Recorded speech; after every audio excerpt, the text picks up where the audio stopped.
जंगल में आइल बानी बिने लकड़िया हो, लकड़ी बिनी के घरवा जाइब जी, ऐसे बना के खाना खाइब जी। गरीबी के कारण आइली हमहू जंगलवा में,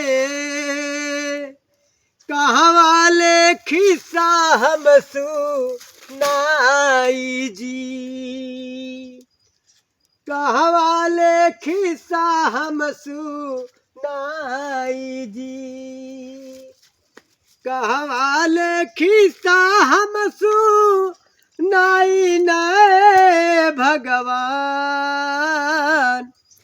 कहवा ले खिस्सा हम सुनाई जी।